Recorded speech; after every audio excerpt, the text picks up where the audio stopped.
Shalom, shalom. This is your brother Wasilkamilbey, and we are Sham Stoppers. And we reserve our United States constitutional rights, freedom of speech, and everything that goes with that. You know, we exercise it and all that good shit. But hey, the title of this video, you know what it's called? Let the state have that problem. Let the state have that problem. And you know who the problem is, fellas, right? Your baby mama. She's a problem. She's a walking debt bomb. Okay? Now, what we have on the screen when our clients hit us up, say, bro, watch this, we knocking doors down. I said, that's what I'm talking about. You see what it say right there? Department of Human Health Services child support between February 27, 2019 and March the 4th, 2019. Your account with Tennessee Department of Human Services was removed from your credit report. Amen. Ain't that beautiful, fellas? Huh? Ain't that shit beautiful? That's a Sham Stoppers client. What's up? This shit is easy. Okay? That's what we do over here. We do the easy shit. But anyway, his baby mama now is the state's problem. She has to pay that shit back. That's her loan. That's her debt. You know what I mean? She trying to use it like, I'm gonna go forge your name and make you pay for my wrongdoing. So I'm a nanny. You gotta pay me. Child support ain't number paying a bitch to be a nanny, my nigga. I'm finna read you some shit out of a book right now. Fellas, this is the greatest motherfucking channel on YouTube, and don't you forget it. Okay? I'm finna read y'all something out this book called The Bitch in the House. Okay? See that? The Bitch in the House. Shouts out to this brother. Shouts out to all the brothers that been commenting. JC, Gilbert, brother Kish. This is his video, you know what I mean? He made all these videos, most of them, you know what I mean? We finna go off, man. I'm finna read this book, man. Y'all finna laugh. Y'all motherfucking ass off. Okay? Erotics 102. Stand bad. Stand mad. Look at that. Recently, I find myself listening to a group of middle-aged women talk about they discovered their erotic selves. For once, it was a college relationship with a sweet, willing, and curious boy. Another had embarked on series of experiments in her 20s, testing bisexuality. See that? At first, I thought it said bestiality. I was gonna whack her ass on this motherfucker. But, you know, bisexuality, aggressiveness, and hitherto slutness to see where she fit on the bell curve. My erotic education, was embarrassed to admit, came much later. Which isn't to say I was a sort of a chilly virginal type. I had tons of relationships in college, some lasting less than 24 hours. Y'all see that? What did I tell y'all? Huh? Then run around in my 20s because it was the 1970s. I believed I had a right to sleep with whomever I wanted. And to be frank, I realized that sex was with an almost stranger was always hotter than sex with someone I seen flossing for the last couple of months. Did you see that?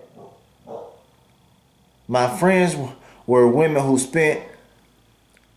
went to prisons and showed the inmates how to look at their vaginas in the hand mirrors, who slept with the Puerto Rican super to show they weren't racist. They organized masturbation circles and examined every dank crook on their bodies. I dabbed not quite as bold as they, but taking it all in, learning everything I could. Nearly 30, I married a tall, handsome, lefty, political, I call Jay. We could have just lived together. Everybody else did. But the truth is that I secretly wanted the marriage, the white dress, and all it conferred, because it seems much easier to become a wife of somebody and squash into his limelight than try to decide what to do with my own. Oh, fellas. My own life. I had tossed around creativity for several years, waitressing, selling furniture, organizing political events, but I hadn't managed to launch myself yet, and it was getting a little nervous, excuse me, fellas. Gloria Steadman and Jermaine Greer exhorted us girls to get good jobs, demand equal pay, and take over the world, but no one told me how to begin.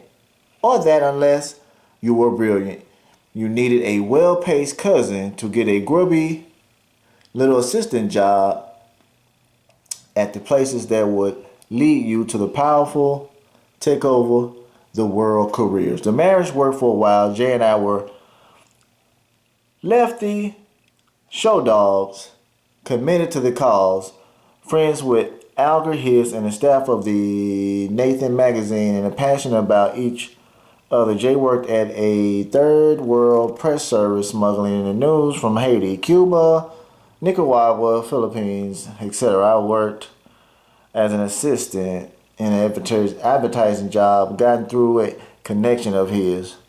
Mine was seen as a acceptable sellout because someone had to earn the money for rent, and I could keep an eye out for evil doings of the corporate world. See that?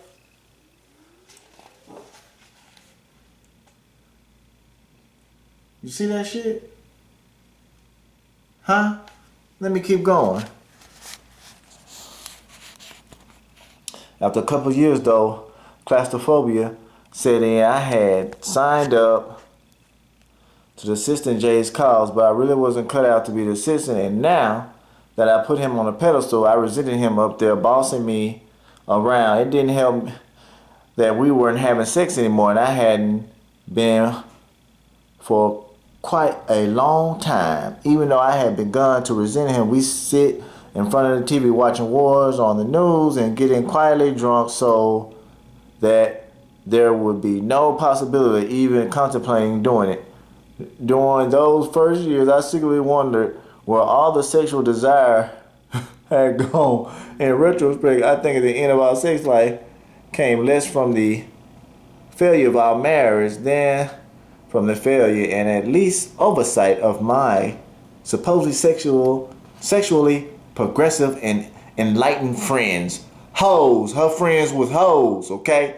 Back then, no one ever sat me down and said, honey, you should just know that when you settle down, even though the pure animal running feeling stops, rising out of your depths, and then when you need to use your brain to take over and bring it back. That's my old bitches, them old dried up pussy bitches telling her shit. The marriage ended after 5 years at a coffee shop in Mexico for all the obvious reasons. My girlfriend came back in droves to help me. Showed on. They found out about Jay's little affair. He became a villain. No need to inquire further. They told me to move his stuff out of our place to recheck the small print on the mortgage agreement to see what I owned. Did you just see what I read? Huh? That goes to show the bitch uses the state to try to get you to pay for her lackful of good pussy. Okay? This bitch pussy wasn't hitting on nothing, so that's why he left her.